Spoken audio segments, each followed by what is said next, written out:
পহেলা বৈশাখ বাঙালির স্বাতন্ত্র্য, ঐক্য আর অসাম্প্রদায়িকতার প্রতীক। বাঙালির বছরে উৎসবের শেষ নেই। উৎসব মানেই প্রাণের সঞ্চার। উৎসব কখনো আসে ধর্মীয় আবহ নিয়ে, কখনো আসে সাংস্কৃতিক পরিচয়কে মজবুত করতে। সাংস্কৃতিক পরিক্রমায় এমনই এক উৎসব বাংলা নববর্ষ, পহেলা বৈশাখ। দিনটি বাঙালির শকাব্দ থেকে দীর্ঘ পথ পাড়ি দিয়ে বঙ্গাব্দের যাত্রায় বছরের প্রথম দিনটি বাঙালি পালন করে নিজস্ব উদ্দীপনায়।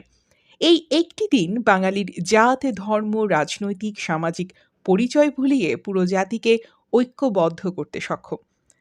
তাই যারা ঐক্য চায় না, ভাঙনেই যাদের স্বর্গসুখ, তাদের প্রধান লক্ষ্যবস্তুই এই দিনটি।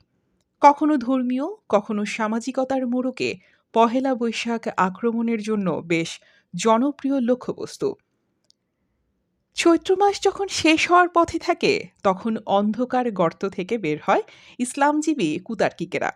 পহেলা বৈশাখ কতটা অপসংস্কৃতি, কেন খোলা আকাশের নিচে বসে পান্তা ভাত খাওয়া যাবে না, ৯০ বা তদূর্ধ্ব শতাংশ মুসলমানের দেশে কেন মঙ্গল শোভাযাত্রা করা যাবে না, এসব মারণাস্ত্র নিয়ে তারা মাঠে নেমে পড়ে। মঙ্গল শোভাযাত্রায় মঙ্গল কামনা করা হয়, লক্ষ্মী প্যাঁচার কাছে মঙ্গল কামনা করা হয়। পহেলা বৈশাখে নারী পুরুষ অবাধ মেলামেশা হয়।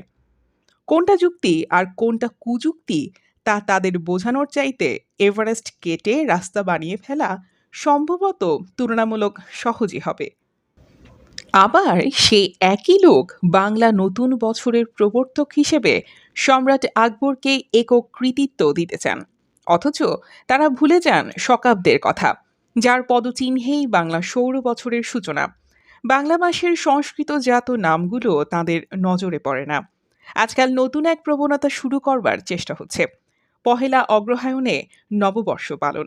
অর্থাৎ পহেলা বৈশাখকে ছোট করার এমন কোনো চেষ্টা নেই যা প্রতি বছর করা হয় না। তবুও বারবার বৈশাখ আসে, বাঙালি উৎসবে মাতে। সারা বছরের গ্লানি আর জড়া ঘুঁচিয়ে একত্রিত হয় এক ছাতার নিচে, এবং যারা ভাঙতে চায় তাদের হৃদয় আবারও ভেঙে যায়। নতুন বছর বিশ্বের সকলের মঙ্গল বয়ে আনুক। শুভ নববর্ষ ১৪৩৩ বাংলা।